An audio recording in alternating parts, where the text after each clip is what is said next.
Good morning, everybody. It's Kurt Sawyer from Sawyer's Maple Farm, and in today's episode, we're going to be looking at making maple sugar out of maple syrup. That's right, we're going to be boiling it down and getting all that little sugar crystals condensed down into one fine point, quickly stirring them, and getting off some really good maple sugar. So to start with, we start with our maple syrup. We're pulling out of a drum of syrup here, putting it in 1 gallon jugs, just so that we can easily measure it out. We're boiling 2.5 gallons at a time here in our big pots. I don't remember the exact size of these pots. They are big though. You want them big just so they don't foam over. This syrup's been really good to us so far, and it has not foamed up very high at all. If you get over here and get a closer look, you can see it's only come up that far. It's about as far as it's going to foam today. And I have seen it, syrup changes from time to time, and I've seen it go right up and over the pot. It all depends on your syrup, and it changes from batch to batch. I mean, you just don't know. So we're taking syrup, we're bringing it up to 265 degrees. Actually, probably we're going to go 264 today, just so that we get it a little bit moister when we pull it off, and get a better quality sugar out of it. So you can see here, this first pot that I started about 6 o'clock, it's now almost 8 o'clock, and it's almost at 250, if not at 250. So we'll be pulling it off the next few minutes and sticking it in our commercial mixer over here. We'll get some video of that, show you what it looks like when it comes off and what it looks like as it's stirring. And then we'll show you how we sift it, because you're going to have big chunks. You're going to have little lumps and whatever, and so you want to sift it, break up those big chunks, and the quicker you do that, the better. So stay tuned, we'll get back to it as we go here.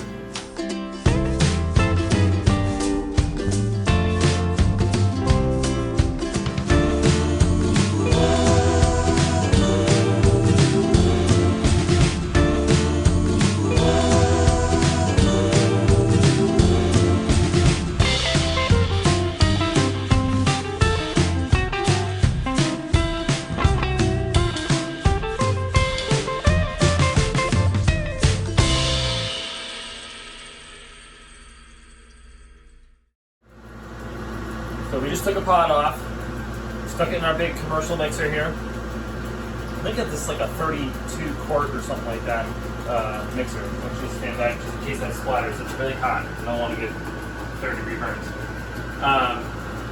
So in the quick video there, time lapse, you see I actually stopped it and I scraped all the sugar off the sides of the mixing bowl. That way it doesn't bake on there, it doesn't get rock hard on you, and you get the whole batch of sugar. With 2.5 gallons of syrup, we're getting about 17.5 pounds of sugar out of that by the time we're done. What we're doing right now is with our pots, we're actually heating up on one and fishing it off, bringing it up to the, whoops, it would help if I turn it back on. We're actually bringing this up from, finishing off this one. This one's just preheating it, because it's actually slower burners than this side. So this is just preheating. This is actually finishing it off. If you come over here, you can get a good look at what the syrup is doing. It's gone from a thick syrup, it's going to a foamy paste kind of a consistency, really. And that's going to, as the steam continues to come off of it by stirring it, turn to granulated sugar.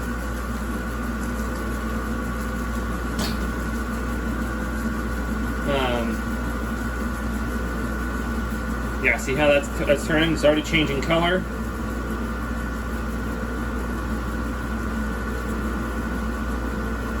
And it's going to continue to change color. It's going to get lighter and look more like a light brown sugar as it continues to go here. Now, maple sugar you can use in all kinds of things. You can use that in your day-to-day cooking. You can use that in your cookies. We love chocolate chip cookies with made with maple sugar. Just toss out that bag of white sugar, keep the maple sugar. Unless you're making cotton candy, go back and watch that episode if you haven't watched that yet. But if you're want to bake with it, it's great. My daughter and I love it on our toast in the morning. A little bit of cinnamon, a little bit of maple sugar, so good. You can use it all kinds of things. If you want to make this at home, it's pretty easy for you to do. You can use your own regular mixer. You can even use a little hand mixer, although your KitchenAid would be the better thing to use. You can do it by hand. It's just a lot of stirring. So it's a good arm muscle workout. Alright, so about this point here, I'm going to stop this. I'm going to scrape off all the sides, get all that sugar back off, and start it back up again.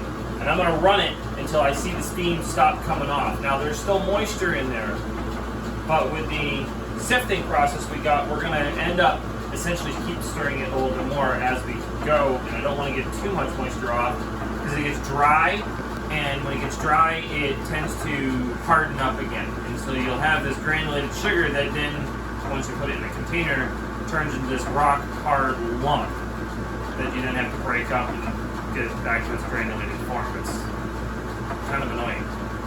We like your sugar to be sugar. You just scoop it and away I go.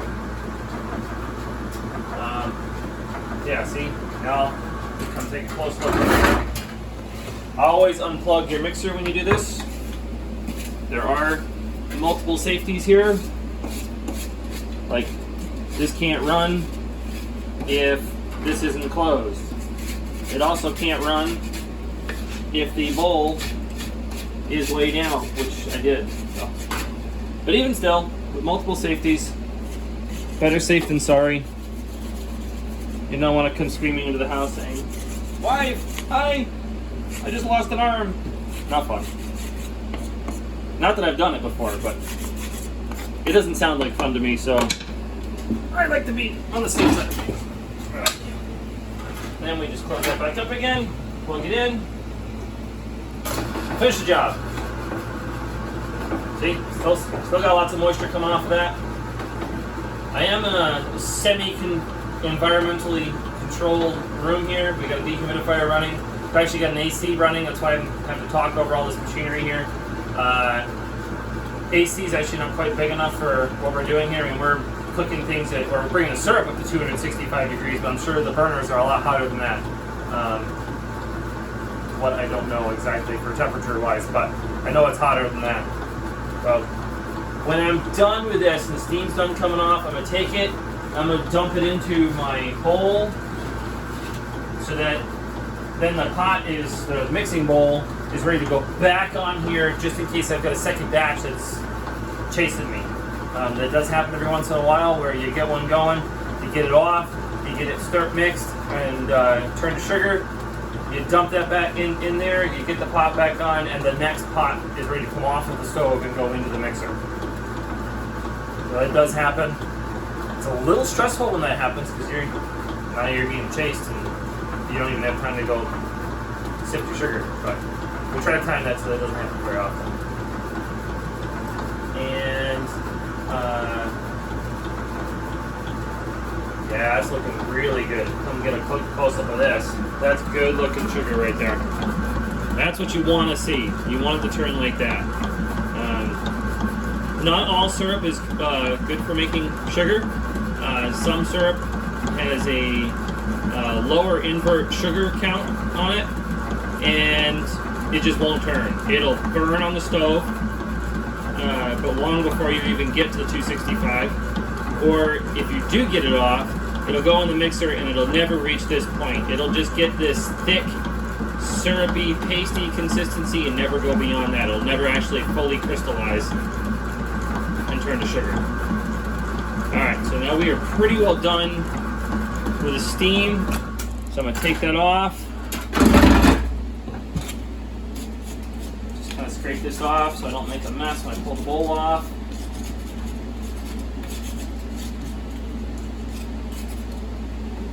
Turn this just forwards.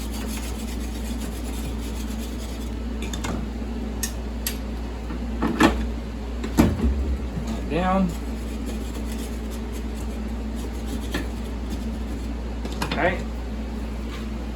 so that I don't get burned. Use my pot holders. This thing is hot. All right, look at that. Oh, it almost got lifted out.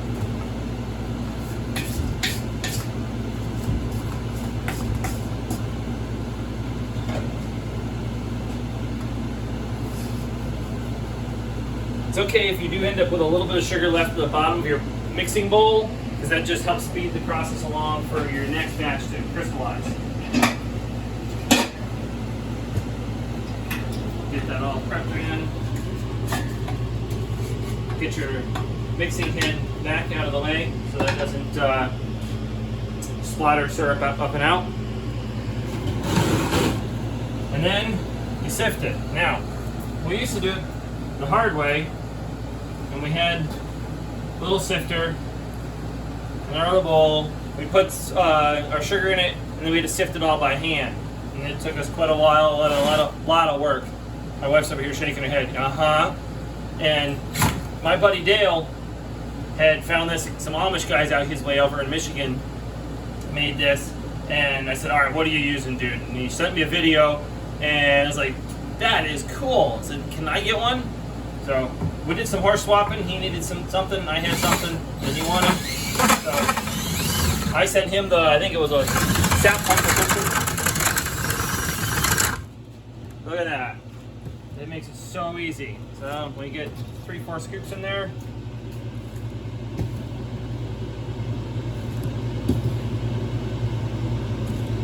For those of you who like to measure, that's a heaping scoop. Not just a regular scoop, but a heaping scoop. And then you just run it.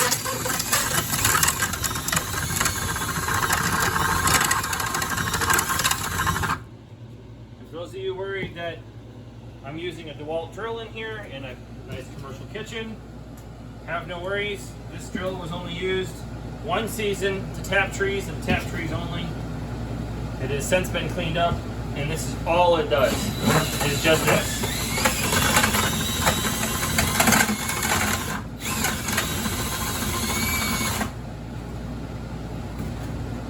Okay, set that aside a second. Dump this out, make some room.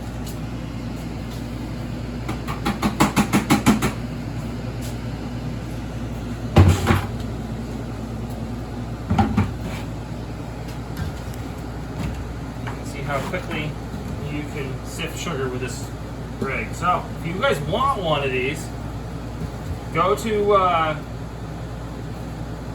Great Lake Maple Supply out in Michigan. You want to talk to Dale Forrester, tell him I sent you.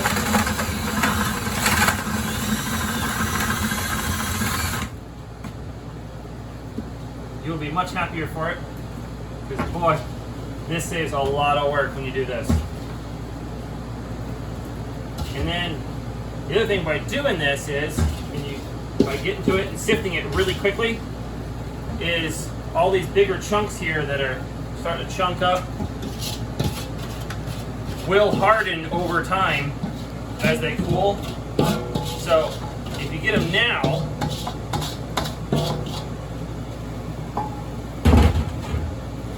with your sifter here, you break them all, most all of them up, and you only have a little bit left to deal with. So most of your batch of sugar, you actually get sugar out of it instead of these hard clumps. And there we go. You come take a look at that.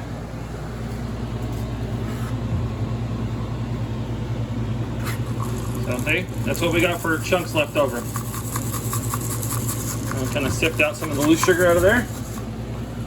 That goes in our bin, and that's what we got. A couple of days worth of making sugar, and that's what we got for chunks. Most of them have all been sifted out. So then, if you come follow me, we bring the sugar, bring it over to our bowl. And here's where it's going to sit and cool. So we don't want to put it in our storage bins or bag it up just yet. We want that to cool off and before we start, because once again, if you pack it in something while it's hot, it will set up on you and you'll have to break it up. It can be done. It's just a pain, and I want to avoid that as much as possible.